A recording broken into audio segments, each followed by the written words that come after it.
What's up, everybody? Welcome to Podcast Now PS Edition. I'm Alex. This video I want to discuss if Batman Arkham is going to be a PS5 exclusive. And I think what you're going to find as this video goes on and on is it's not so much about PS5 exclusive, it's more about if it's going to be a Sony, something exclusive to PlayStation. Now, I thought this would be a really solid video based on solely the fact that there's a lot of people discussing this Arkham game, and I've seen a lot of people talk about could it be a PlayStation exclusive, namely PS5, and I think the reason for that, the biggest reason, honestly, the only reason, is because we kind of jumped to, well, if PlayStation has this event, they announced the PS5, they're going to show a bunch of games, and we know that. I mean, in fact, yesterday or the day before, a few days ago, on Monday, they announced that they're not going to be at E3. Okay, so Sony's not going to be at E3, which means they are going to do their own thing. It's just a matter of when. Not necessarily even, I mean, they'll pick a city, right? So I guess when and where, but definitely when it's going to happen. So, but it is going to happen, right? They even said how they're going to go to multiple cities, hundreds of different, basically events throughout the year promoting it. But you have to imagine that they are going to have their big one, showing it off. We'll see it for the first time. We'll probably see the controller. In fact, if they're not going to E3, that means we're going to have to get the release date and price from them as well. So lots of stuff. And in that stuff, they're going to have to show some games. And honestly, that's where the talk of Batman comes. It's, well, the game still isn't announced yet. It's getting closer. 100% it's getting closer. 2020 is definitely the year that we're going to get it announced. Now, is it for next gen? Is it for current? I believe there was a recent leak by a leaker, I guess I should say, that said like it's more pushing for next gen now. But that doesn't mean that the current gen isn't happening. That's definitely a possibility, and I've said that before, that when it comes to, if it comes out in the fall, it should actually be a cross-generation game. I do not want it delayed. I don't want it pushed into 2021 because they're trying to force out two different versions at the same time, next gen and current gen.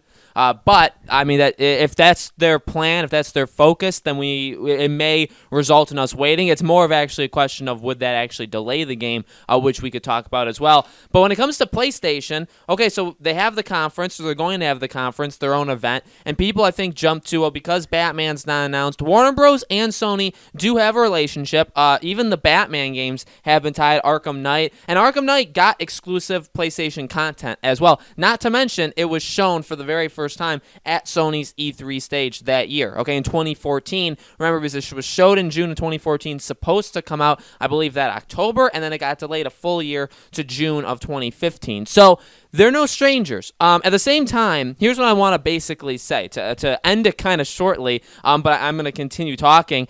I don't think it's going to be a PlayStation exclusive. It's a game that's so big. It's a game that's being wanted by so many people, but just for the flat out fact that, like, it's Warner Bros., it's one of their own studios. So the only thing that's going to be a PS5 exclusive or a PlayStation exclusive in general is first-party studios, which means the ones that Sony owns, or second-party studios, which are ones that have agreements with Sony. Normally, you see them come out with PlayStation first, and then they go to something else after. You could look at, like, Detroit Become Human, although, like, Quantic Dream was bought by somebody else, so then they're able to now put their games on different platforms. But you see loads of even Death Stranding. Death Stranding came out on PS4, but then a year later it's going to come out on PC. So those are second-party studios that have like agreements. You see a lot actually with Microsoft, with Xbox, that a game will come out on PC and Xbox for like the first 6 months or 12 months exclusive, and then it'll come to PS4 or whatever, other console. So you see that, and I'm not saying that it's impossible, but for a company as large, that'd be like if Mortal Kombat 11, and I think Batman, in a lot of ways, Batman's bigger than that. But if Mortal Kombat 11, say last year, was only coming out on PS4, that'd be a big deal. That would be like a shocking thing. That's kind of like, wow, that came out of left. Like, I would say that it's big, but it's more shocking. It's more like, wow, really? Like, that happened? So it would be huge. It would be massive for Sony, but I think that the reason people are saying it isn't because they want it to be a PlayStation exclusive. It's just because they think that because the two things kind of line up that it will be. So I'm here to tell you, my personal opinion is it's not going to be a PS5 exclusive. It may get shown when they announce the PS5 as just a game that they want to show. Honestly, it could be shown at Xbox's or Microsoft's E3 presentation. That's very possible as well. I hope, and we've said it a lot, I hope that it gets announced way before then. And if it does get shown at either of these things, at a Sony thing, at a Microsoft thing, it's specifically just to show more of it. Maybe a gameplay trailer, a gameplay presentation. Like, hey, here's the game running on next gen. Let's show you like a 5-minute little gameplay sequence.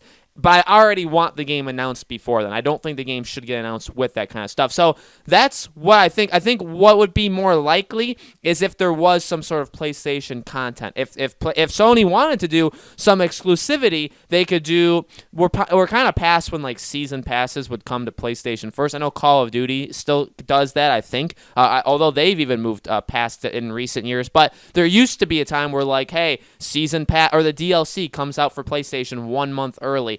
Maybe a PlayStation exclusive skin, something like, hey, if you get the game on PlayStation, you get this unique thing. Again, kind of like just visual, right? It's just visual. It's not actually going to change the core game. So that's what I think you're more in line with than actually getting it fully on PlayStation. So hopefully that puts people's fears aside, because I know there's camps of, well, I'm not getting the PS5 because I'm staying on current gen. There's also people that are like, well, if I have Xbox or I have the Switch or I have whatever, like then I'm left behind too. The only people that would be able to enjoy it is PS5 owners. So I would definitely do not think that's going to happen. But guys, let me know in the comments below. What do you think? Do you think, again, like not exclusive, but you think maybe there could be like a skin, maybe a gadget, something like that could be a PlayStation exclusive? Let me know in the comments below. Make sure you subscribe to our YouTube channel. Hit the bell icon so you guys know when videos go up. They go up every single day, a video a day, every weekday. I hope to see you guys on the next video.